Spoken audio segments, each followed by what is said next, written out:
Hey guys, Colin from here. If you know me, you know that two of my favorite games of all time are Minecraft and Terraria. These two sandbox adventure games are constantly compared to each other, with these comparisons even being present in the versus debating community. Steve versus the Terrarian is one of the most popular cross-game versus matchups, and one I've been wanting to cover ever since I started making these videos. So today I'm throwing my hat into the ring, and providing an analysis a bit deeper than Steve wins because he's 3D and can lift 1 billion pounds, or the Terrarian wins because he has guns and kills gods. But firstly, I'm going to quickly clarify what I'm using to scale them in this video. For Steve, I'll be using all official canon non-crossover Minecraft games, which includes all editions of Minecraft, Minecraft Dungeons, Minecraft Legends, and official supplementary material and artwork. And no, I won't be using creative mode, cheats, the end poem, mods, or anything like that. Now, technically the character Steve isn't the protagonist of the spin-offs, but for this video, I'm more so analyzing the Minecraft player character as a whole, which most people just call Steve, instead of like the Minecrafter or something. For the Terrarian, I will be using all editions of the game Terraria, and official supplementary material and artwork. And similar to Steve, I won't be considering Journey mode, the Terrarian's equivalent to creative mode. If you enjoyed the video, make sure to like and subscribe, as these take a ton of effort to make, and I make a lot of stuff like this on the channel. Feel free to comment down below who thinks is gonna win and why, and feel free to drop suggestions for matchups down below or in my Discord. Of course, a quick spoiler warning for both these franchises. With that out of the way, so you guys use the more popular character of the two, let's start with Minecraft Steve.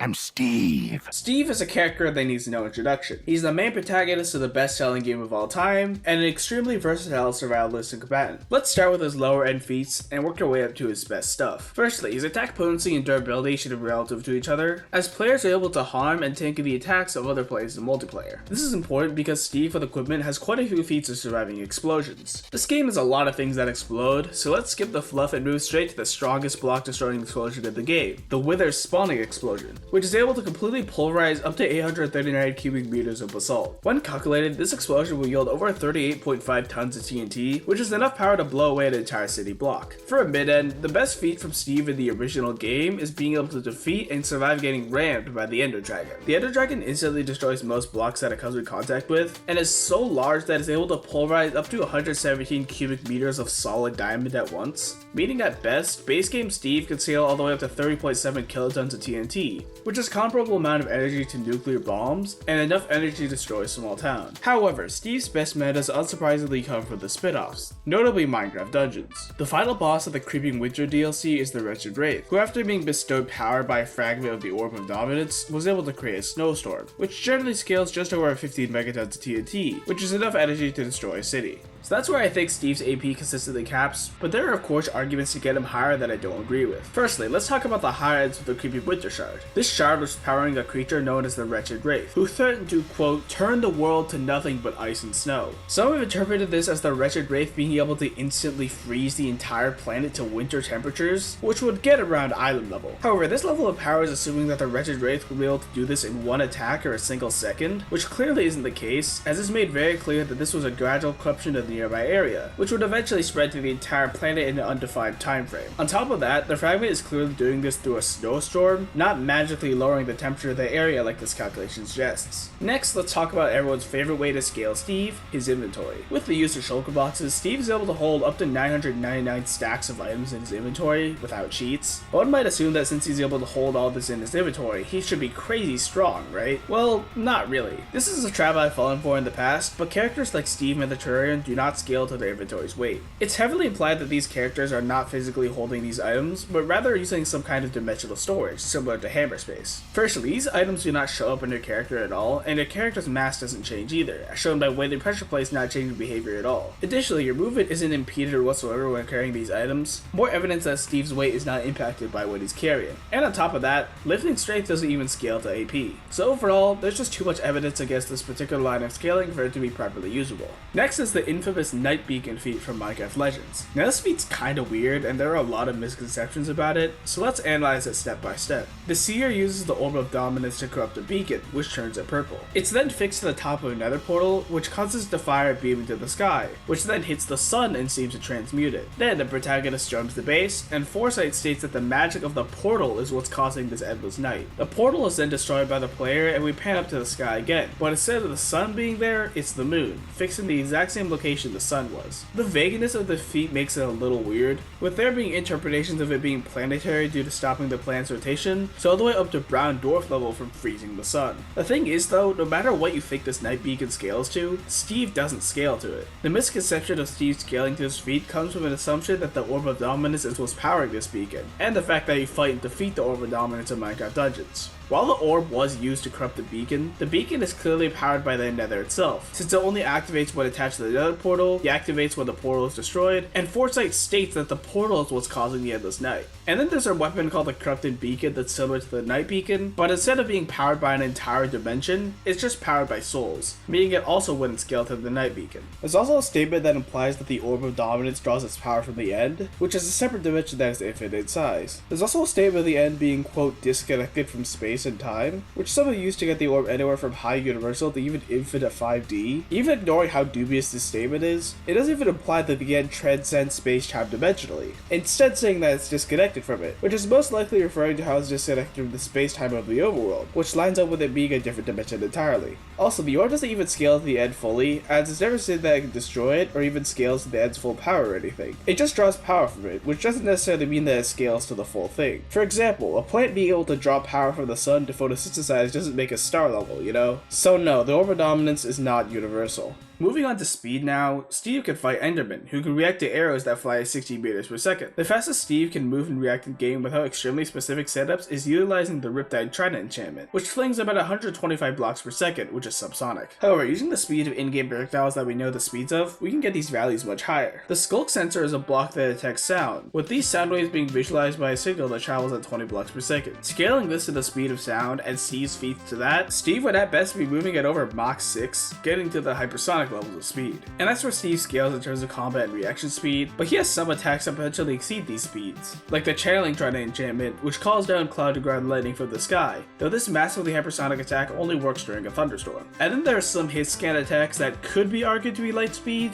like the aforementioned Corrupted Beacon. Now that we're done with the stats, let's move on to his abilities and arsenal. Starting off with his innate abilities, he's able to travel to and survive the nether, in alternate dimensions so hot that water instantly vaporizes upon entering. He's also a master builder and manipulator of blocks, and is able to interact with and harm incorporeal beings like Vexes. He even has the ability to respawn. Now, normally in video games, respawning is just a game mechanic, aside from specific cases, like when respawning has a canonical explanation, is explicitly mentioned in dialogue, or is shown outside of gameplay. Minecraft's respawn system may seem like a game mechanic at first, but Steve has been shown to repeatedly respawn in promotional material, suggesting that he does actually have the ability to respawn. The existence of items like the respawn anchor and recovery compass also implies this. So Steve has the ability to infinitely respawn at either the world spawn, a bed, or a respawn anchor. However, without cheats, he respawns with no items whatsoever, and has to regather his items from where he died. He also has some different kind of respawning with a Totem of Undying, which allows him to come back to life without losing his items, though he can only carry a finite amount. Moving on to his equipment now, Steve is a master of many weapons, with him wielding several melee weapons like swords, axes, maces, spears, sickles, hammers, clubs, staffs, gauntlets, etc., as well as ranged weapons like bows, crossbows, and tridents. He can buff himself and debuff others with artifacts and potions, get rid of buffs and debuffs with milk, gain multiple buffs at once with items like the enchanted golden apple,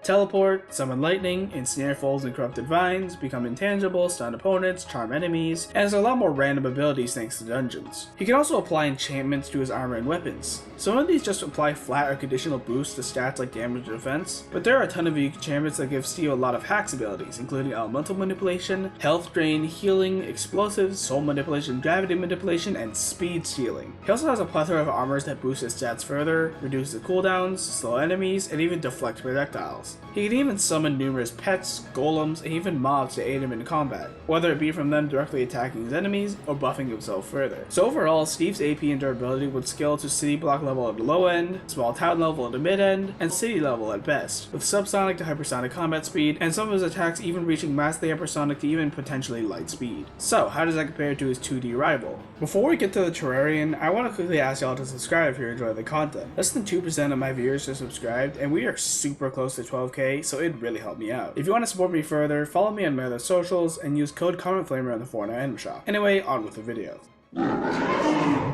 The nameless protagonist of Terraria, commonly referred to as the Terrarian, is the champion of the world of Terraria, being destined to fight against the forces of evil and impending doom. And right off the bat, I'm going to quickly debunk an extremely stupid argument, that being that the Terrarian is canonically 2D. This argument seems like a joke, and it probably started out that way, but believe me, there are actually people who unironically argue that Steve stomps the Terrarian by a tier of originality. This just isn't true. Just because the game is 2D doesn't mean that this universe literally lacks the third dimension. Like, if having 2D gameplay means that you're canonically 2D, all of these characters and much more would also be 2D. The Terraria universe has been shown to be 3-dimensional from the various backgrounds in the game, the existence of walls, as well as official promotional artwork and trailers. Now that that's out of the way, let's get into the scaling. Similar to Steve, you can start with explosion scaling. A single stick of dynamite can explode a massive amount of tungsten, being calculated to 90 tons of TNT, which is enough energy to blow away a city block. Getting into the later parts of pre-hard mode, the Terrarian is able to blow the wall of flesh into several chunks of meat, which gets anywhere from 60 to 100 tons of TNT, with the higher end granting the Terrarian multi-city block level AP. Getting further into the game, Duke Fishon in the expert difficulty is able to instantly cover the entire Terraria map in a thick fog upon reaching third phase. This feat has been calculated anywhere from as low as 2 kilotons to as high as 34 megatons of TNT, depending on how big you interpret the Terraria island to be. This means that Duke Fishon can casually exert anywhere from small town to even city levels of AP. For higher ends of the Terrarian strength though, we have to take a look at the final boss's event of the game, which features a massive jump in stakes and scale. Like, we go from fighting a big mutated fish to an eldritch god, so a huge leap in AP is entirely out of question. So now let's look at the infamous celestial pillar feat. For some reason, a lot of people assume that the pillars pull the moon closer to the planet when you approach them, which clearly isn't the case. Comparing the respective 4 planetoids that appear for each respective pillar, we can see that they look vastly different from each other and the moon. This is backed up by the achievement icon, showing 4 distinct planets, one for each pillar, as well as the in-game text that pops up when the lunar event starts, implying that the enemies you fight at the pillars come from these planets, as well as an official changelog referring to them as planets. So the pillars don't scale to pulling the moon closer, and probably don't scale to pulling these planets near the Earth, since they instantly appear when you get close to a pillar. What they should scale to is the GPE between the Terraria planet and the respective planet, since it stays in place instead of crashing into the Earth. Assuming that these planets are similar to the Earth, I found that this would require around 5.33 zetatons TNT. Not nearly as powerful as the moon pulling calculation, but this would still be enough energy to destroy a small planet. For the absolute highest ends though, we have to look at some of the statements that could possibly scale the Terrarian much higher, which mostly come from item descriptions. Now there's some debate on whether these item descriptions are literal or just flowery language and exaggerations. Personally, I'm more inclined to believe the former, so I'll just consider these metas as generous absolute high ends for the Terrarian. Again, I want to make it clear that these are high ends for the Terrarian, because apparently people didn't get the memo last time I talked about generous high ends. The nebula fragment from the nebula pillar is stated to hold the power of a galaxy within it. Now this doesn't necessarily mean that it has the power to destroy a galaxy, but it should scale to the power output of a galaxy, which has been calculated to around 13 gigafo, which is enough energy to destroy a solar system. The Terrarian can craft weapons and armor out of these fragments, and can destroy the nebula pillar, so he should scale to this if you buy the item description. Then there's the solar fragment, which is stated to have the fury of the universe. One might be tempted to scale this to universal, something I definitely have never done in the past, but looking closer at the item description, it doesn't really imply that it has the power to create or destroy a universe. It just has the fury of the universe, which doesn't really mean anything. So that's where the Terrarian scales at absolute best, but there are higher ends for him that I completely disagree with. First, there's an argument concerning the midpoint boss of the game, the Wall of Flesh. It's a common misconception that the Wall of Flesh is the one holding back the spirits of light and dark that get released upon his defeat, with these spirits potentially being moon level due to being able to cause day-long solar eclipses. However, the lore pages actually reveal that it's the planet itself releasing them when the wall is defeated, not the Wall of Flesh, meaning that the Terrarian doesn't actually scale. And then there's the universal metas from the Terrarian,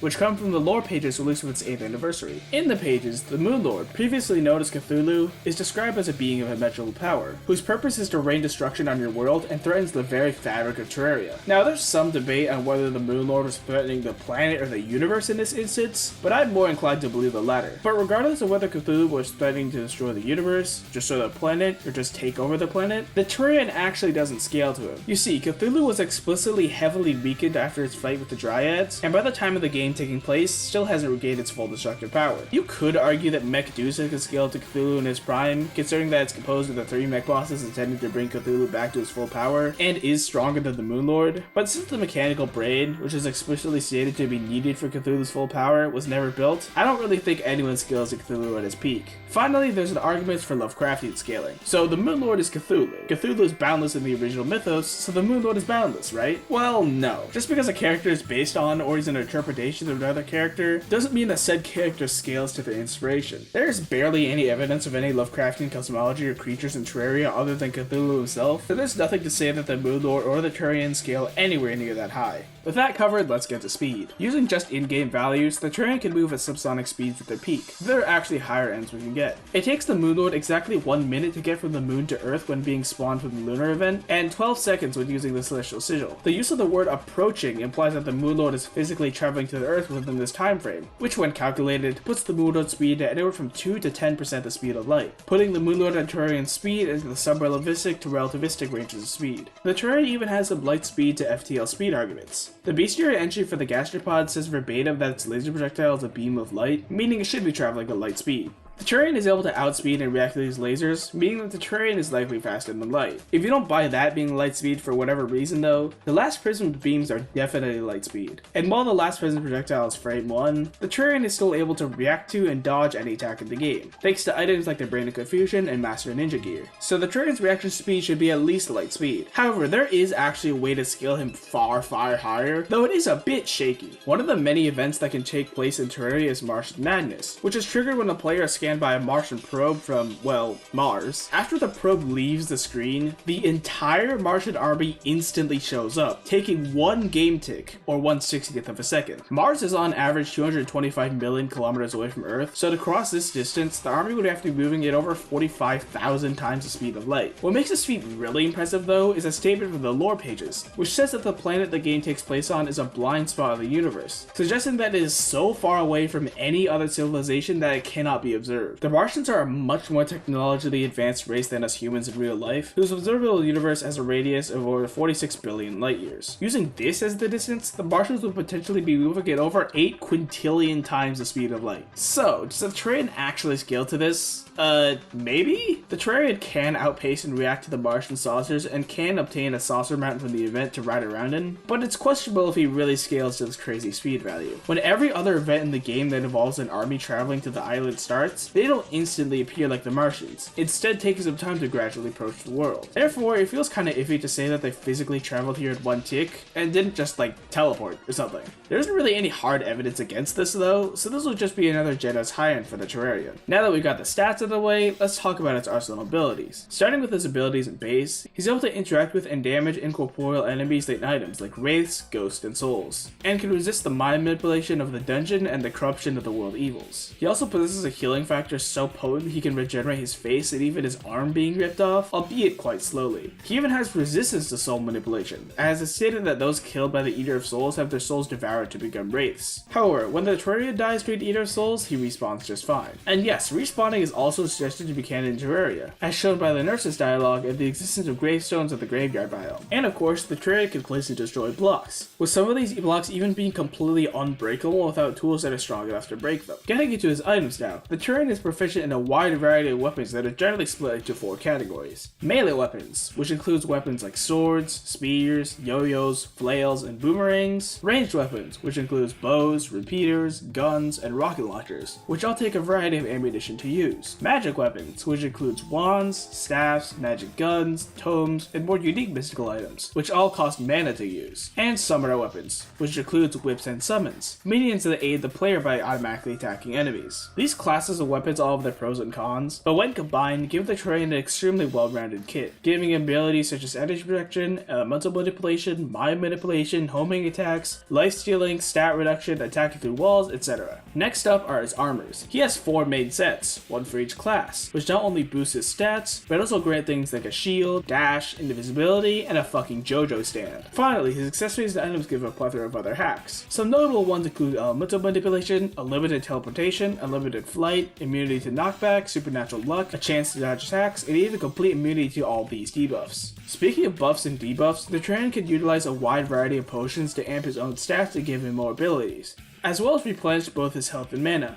In particular, these healing potions can heal injuries as severe as those that were mentioned before, but have a pretty long cooldown between each use. He can augment almost all of his equipment with reforges, which give boosts to damage, size, movement speed, and even luck. So overall, the Terrarian's AP and durability was scaled around small town to city level at the low end, small planet level and mid end, and solar system level at edge and high end, with subsonic to light speed to maybe even massively faster than light speed.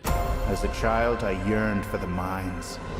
So now that we looked at these two characters, who wins? Let's break this down into 4 categories: strength, speed, arsenal, and survivability. In terms of strength, it's not really a contest. Even ignoring any cosmic scaling, Steve's highest ends are still almost twice as weak as the Terrarian's lower ends. And the mid end for the Terrarian is literally a quadrillion times stronger than Steve's best. And even if you want to wank Steve to star level due to the Night Beacon, the Terrarian has arguments that far surpass even that. The Terrarian takes strength, and sadly, speed might even be a bigger stop than strength was. Going strictly by their in-game values, their top travel speeds are actually roughly equivalent. Using both of their higher ends though, Steve caps at around Mach 6, while the Terrarian comfortably sits in the relativistic to FTL ranges of speed, making him hundreds of thousands times faster. And while Steve can temporarily steal some of the Terrarian's speed, he would have to hit him first, which isn't likely to happen with this massive gap. The Terrarian takes speed, so the Terrarian pretty handily outstats, but stats aren't everything in a matchup. So surely Steve's varied arsenal for the base game and dungeons gives him some kind of edge, right? Well, the Terrarian's arsenal is just as, if not more varied. In terms of weapons, Steve seems to have an edge in melee combat, due to his wide variety of weapons and enchantments. Sure, some of the Terrarian's best weapons are classified as melee, but he still uses them to attack from afar, and doesn't have many good true melee options. However, the Terrarian has a clear edge at a distance, due to his plethora of range and magic weapons. Steve can have a greater quantity of minions, but Terrarian's minions exceed Steve's in quality, being stronger and impervious to damage. They both place and destroy blocks, but Steve's is much more combat applicable, and the Terrarian can destroy blocks much easier. They can both deal damage when attacked, but Steve's thorns deal more, but this is mitigated by the Terrarian's superior durability and health. Steve can kinda fly with a Riptide Trident or Elytra, while the Terrarian has true flight with a multitude of items. They can both turn invisible, but Steve doesn't go away when he gets hit. They can both buff themselves and debuff others, but the Terrarian is innately immune to most of Steve's debuffs, while Steve has to sacrifice both his own buffs and some time to get rid of them with milk. Steve can teleport by throwing Ender Pearls with a considerable cooldown, while the Terrarian's teleportation is instant and can teleport through blocks. They can both heal themselves with items and potions, but Steve's doesn't suffer from a lengthy cooldown. However, the Terrarian can heal for more severe injuries. Steve's Love Medallion could possibly bring a couple of the Terrarian summons to Steve's side, though this wouldn't work on the Terrarian himself, considering it doesn't work on bosses and the Terrarian can resist mind manipulation. Also, the Terrarian being able to re-summon minions and redirect them with his whip could possibly counter this. The Terrarian is completely immune to knockback, while Steve can only kinda resist it. Steve can turn intangible, but the Terrarian can harm intangible beings like wraiths. Steve can deflect projectiles, which limits the Terrarian's options, though he still has long-range options that aren't projectiles. Both have ways to aim their equipment with reforges and enchantments, but enchantments are clearly much superior. I could keep going on, but you get the point. Overall, the Terrarian's arsenal is extremely varied, and he would easily take this category against a base game Steve. But thanks to the Minecraft spin-off, Steve can match him in terms of sheer versatility. In fact, both of their arsenals are so varied and have so many pros and cons that it's pretty much impossible to declare an objective winner. So I'm putting this category as a tie.